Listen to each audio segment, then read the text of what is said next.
Rahmanir Rahim. Hello and welcome to Rahman Digital Production. This is lecture number 63 of Physics 5054. In the last lecture, we were discussing the concept of pressure when pressure is increased or decreased, what happened to the environment. In the last lecture, we learned that when pressure is reduced, the overall pressure is the temperature at which the substance will boil also decreases. For example, if in Tibet or in Mexico, when you are going to the top of mountains of about 3000 meter above the sea level, the uh, pressure, the boiling point decreases to 90. And similarly, if you are going to cook the things at the top of the Mount Everest, which is about 9,000 meter above the sea level, the boiling point almost drops to 70 degrees Celsius. So when you are boiling the thing at the 70 degrees Celsius, it means boiling will be uh, quickly achieved, and we will think that boiling is occurring, but the substances are not cooked very quickly. Even a small amount of egg is taking longer time because the boiling point there is reduced with the reduce of pressure. So it means that when you are increasing the pressure, then what will happen? Let us study it with the help of an experiment. The second part we are studying here, boiling under increased pressure. The experiment arrangement is shown here on the whiteboard. There is a strong round bottom flask that is a strong, in which there is pure water is poured. There is a thermometer which will show you the internal temperature, and there is an arrangement for measurement of the pressure of the inner portion of that strong rounded bottom flask. There is a Borden gauge, and this gauge is used to measure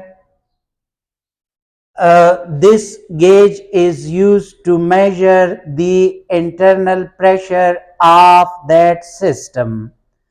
There is a rubber tube, and that rubber tube can be uh, squeezed or released by a pair of pliers.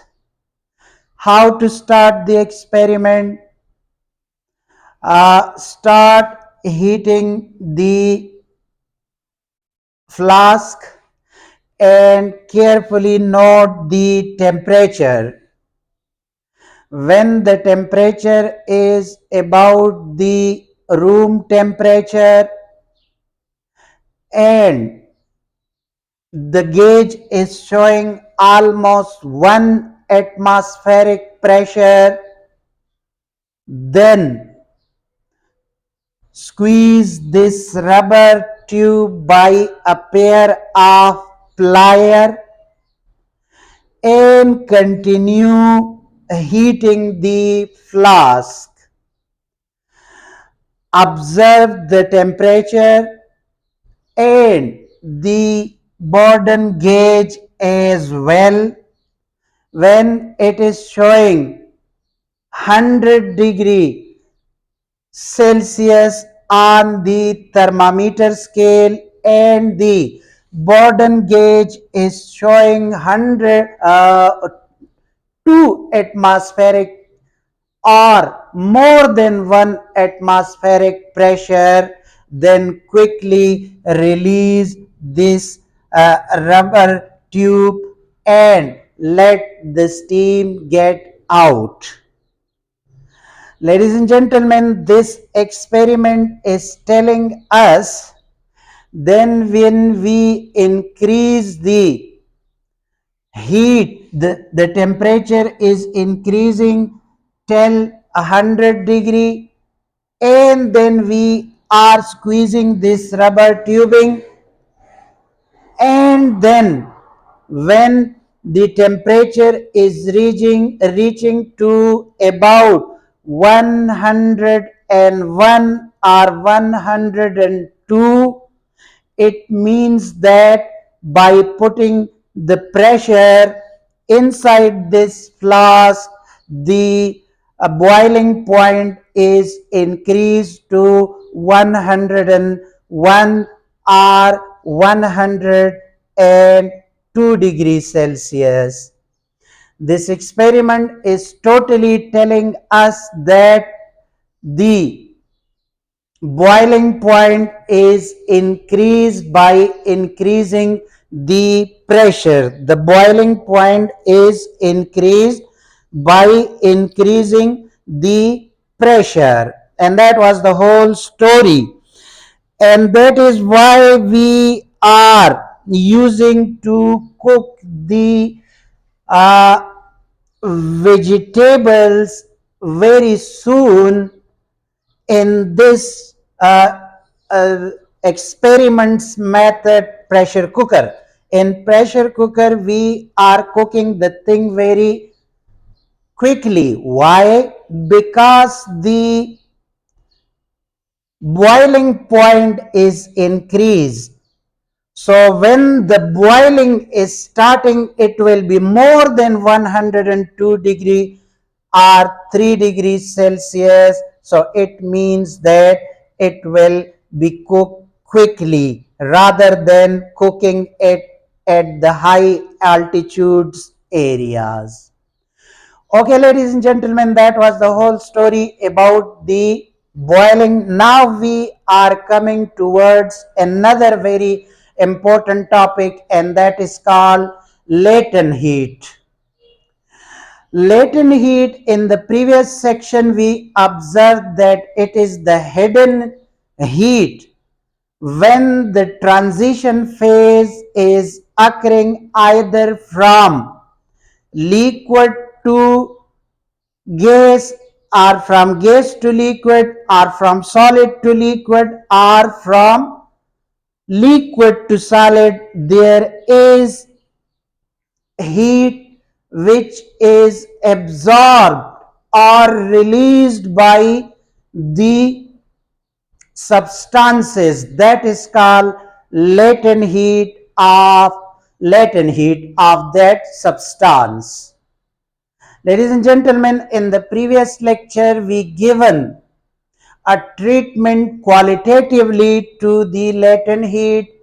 In this section we will give a treatment quantitatively to the latent heat. Before going into the detail, you have to learn that latent heat are of two types: latent heat of fusion, which we will discuss today, and the second one is latent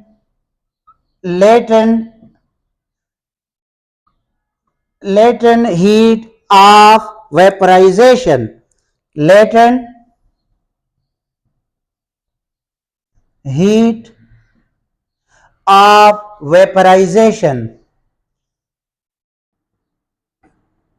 heat of vaporization. These are the two topics we will discuss under the main heading latent heat, which means hidden heat. The heat which we are not observing when providing it to do work against the intermolecular attractive forces. Okay, the first one is latent heat of fusion. When there is a solid, their molecules are fused together with the intermolecular forces. To further elaborate it, let us consider two cubes of ice in which one of them is small and the second one is large, and if we are putting both these cubes on the top of the table, we will observe that the smaller cube will melt very quickly and the larger cube will take larger time to melt. Now, ladies and gentlemen, why it is so? There are molecules inside it which are fused together with the force of attraction. To remove this attraction between the two molecules, we have to provide the heat from environment. We will not change the temperature of these by heating it. The environment will heat it up and it will melt this a larger cube and smaller cube. The smaller cube will require less amount of external heat to melt that fusion, to destroy that fusion between the molecules. And for that purpose, we required external heat.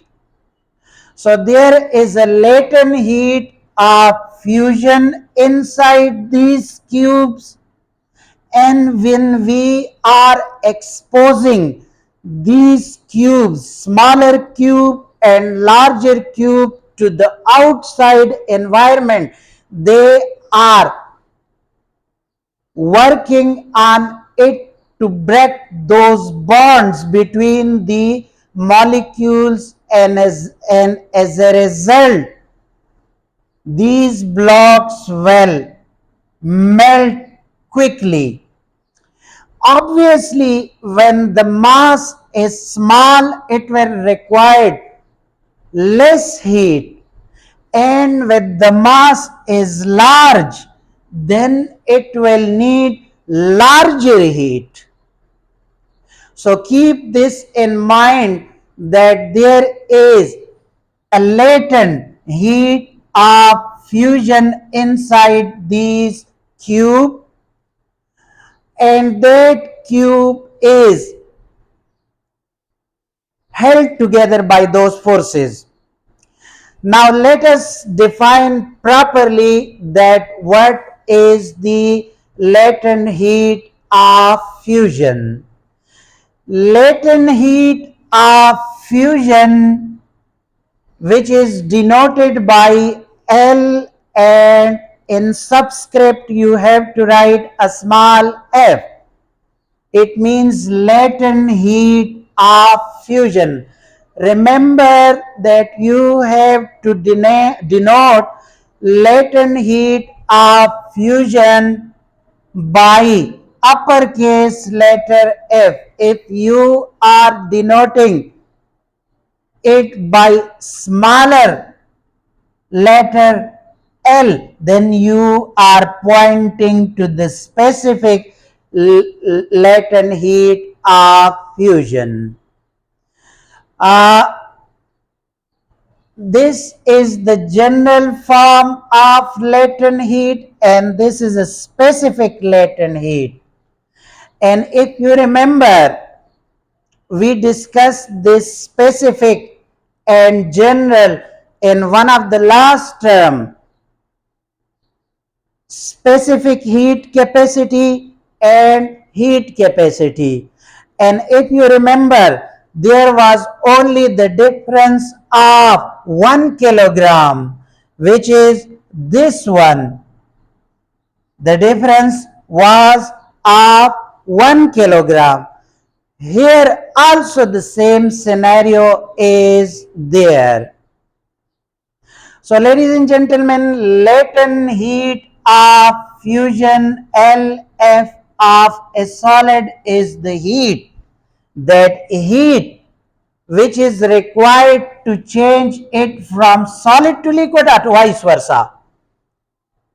Vice versa means from liquid to solid, from solid to liquid, or from liquid to solid without any change in temperature. Remember these words, that you don't have to change the temperature. If you are changing the temperature, you are violating the rule. Then it will not be considered as latent heat of fusion. Ladies and gentlemen, the unit of latent heat of fusion is joule. It is only joule is the which is denoted by J, is the unit of latent heat of fusion. So remember these, that the larger block will require larger heat, and the smaller block will require less heat to change its state, either from solid to liquid or from liquid to solid. In other words, which are very important words, is larger the mass will require larger heat to change its state, or in other words, to bring the transition of states, and smaller mass will require less heat, external heat, but you don't have to provide the heat manually. Okay, that was the whole story about the latent heat. Now we are doing specific latent heat of fusion. Specific, every substance when you are taking it generally will require different external heat to change it from one state to another. But if we are taking 1 kilogram of a substance, then we are turning our focus to specific latent heat of fusion. The only difference is that 1 kilogram. Let us define it. The specific latent heat of fusion, small LF, of a solid substance is the heat required to change 1 kilogram of it. It means substance from solid to liquid, or vice versa, without any change in the temperature. Ladies and gentlemen, The only difference is this 1 kilogram. Here the unit of latent specific heat is joule per kilogram. Because kilogram is there, here only joule was the unit. But in this case, joule per kilogram is the unit. Keeping in view these two definitions, general and this, we will observe that this equation can be obtained, where L, capital letter L and small f as a subscript denotes the latent heat of fusion, while lowercase l with the small subscript f denotes specific latent heat of fusion, and m is the mass of the substance which is to be changed from one form to another form. Ladies and gentlemen, there are work example on it, but let me erase first the whiteboard, then we will do those two example by using this formula. Let us use it practically. Okay, ladies and gentlemen, let us do work example 11.1, and let us understand. An ice cream has a mass of 150 gram. So M is given as 150 gram, but we required kilo. So if we are introducing kilo, then we have to divide this by 1000 as well. So again these two can be cancelled. So when we are doing it, it will be 0.150 kilogram. Okay, that was the first piece of information.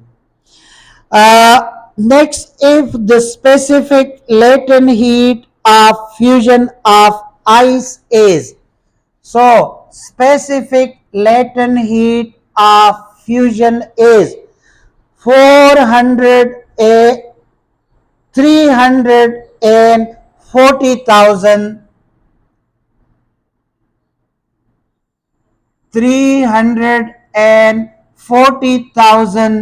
joule per kilogram is the specific latent. Find the heat required to melt the ice.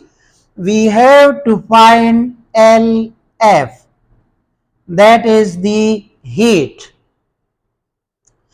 Ladies and gentlemen, as I told you that L of F is equal to LF into M. Simply we have to put the values, and that is 340,000 multiplied by 0.140, and you have to understand that the LF unit is joule. When we multiply these two, it will be 51,000 joule, and we can write it 51 kilojoule. So to melt 150 gram of ice cream, we need a heat of 51 kilojoule.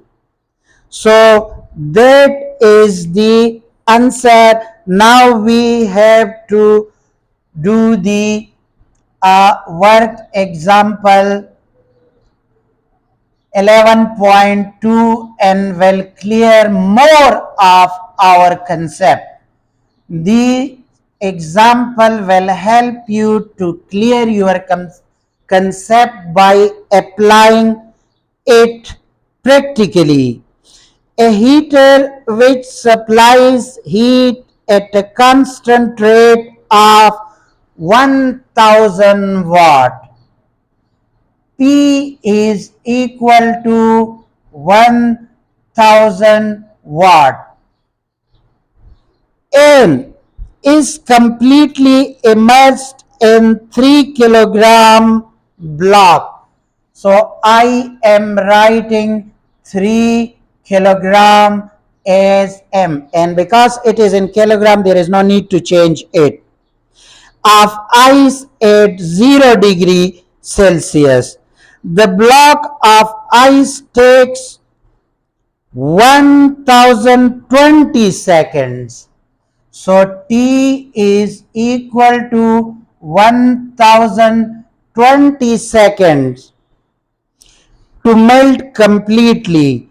Calculate a value for the specific latent heat of fusion. We are finding LF.